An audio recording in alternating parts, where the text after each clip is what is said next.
I believe preventing a meltdown will help Main Street, will also help the taxpayers. And Larry, that's just my view. What is your view? Well, Larry, I'm sure that after all of the ranting and raving that you have done against government intervention and the virtues of the free market, I know without saying that you are opposed to the bailout. No, I'm in favor of the bill. You've become a socialist overnight, No. Larry. In your radio address yesterday, you raised the S word. Socialism, but you did it indirectly. So let me ask you for some straight talk. Do you think that Senator Obama is a socialist? Do you think that his plans are socialism?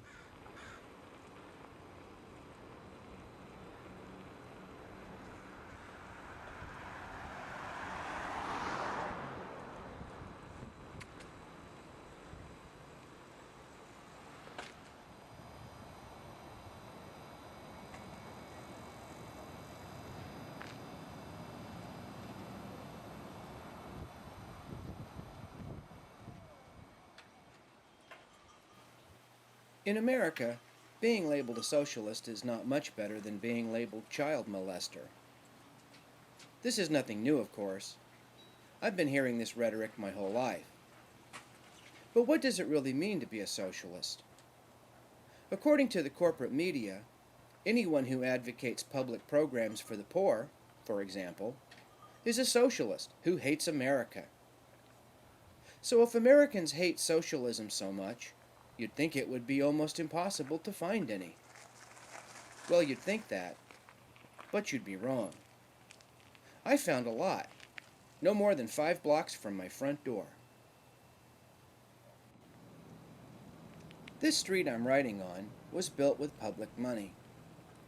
Americans spend $100 billion a year on roads, so we like to complain when they aren't fixed. We also complain a lot about taxes, I've noticed.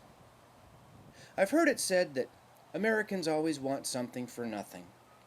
I'm not sure that's true.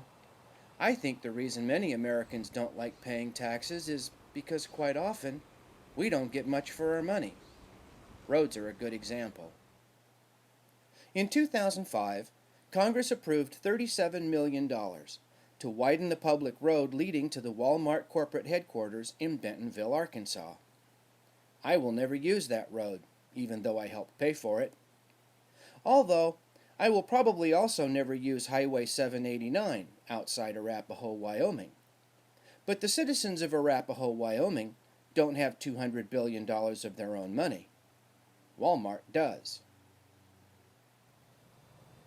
These tennis courts are 2 blocks behind my house.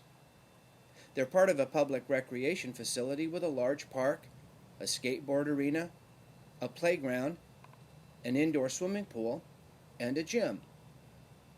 All built and maintained with public funds because the residents of my town wanted a recreation facility that everyone could afford to use.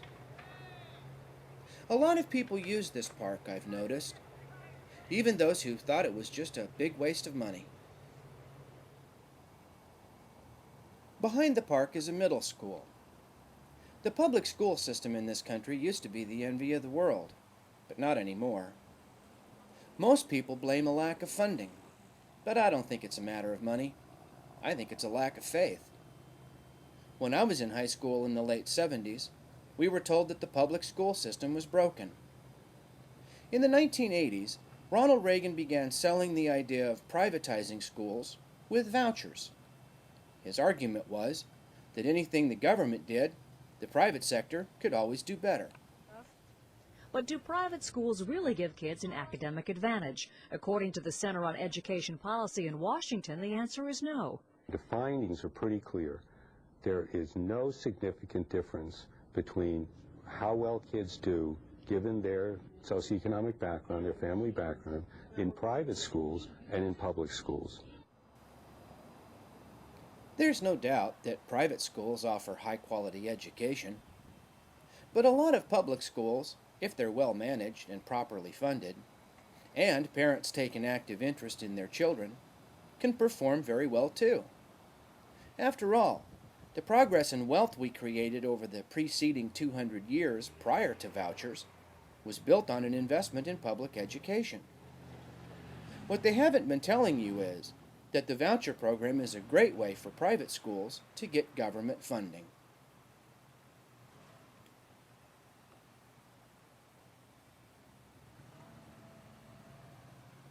This is one of the oldest social structures in America, the U.S. Postal Service.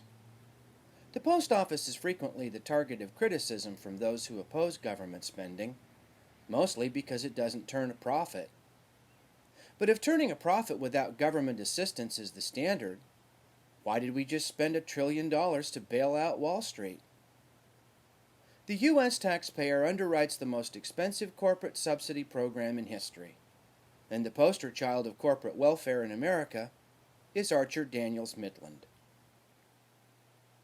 When you hear people in Washington talking about farm subsidies, they're not talking about Jed Clampett. They're talking about these guys. Thanks to the U.S. government, ADM holds a virtual monopoly on the global corn market, with annual revenues of $40 billion. But it doesn't make all that money through hard work and ingenuity. It makes that money the old-fashioned American way: government subsidies. In fact, without socialism, it wouldn't even exist. For every dollar ADM makes from corn sweetener, it costs the American taxpayer $10. And for every dollar it makes from its ethanol services, it costs you and me $30. That doesn't sound much like a free market to me. Sounds more like a rigged market.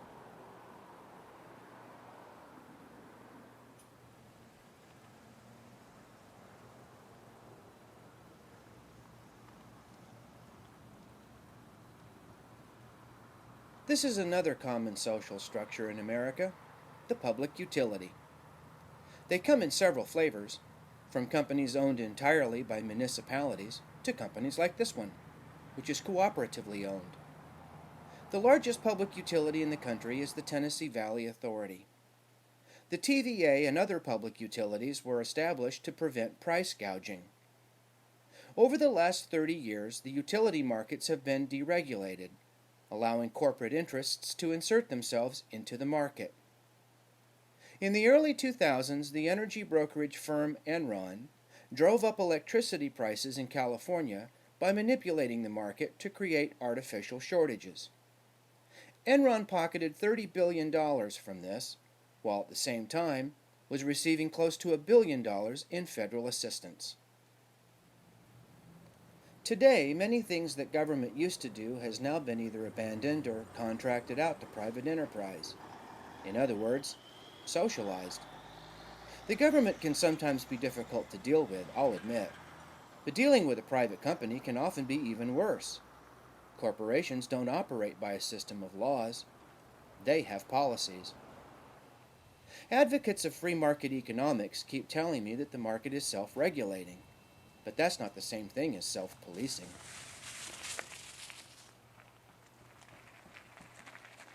So, I think I understand it now.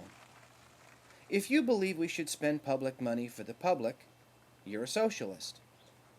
But if you advocate spending public money to subsidize big business, you're patriotic. We're supposed to have a government of the people, by the people, and for the people.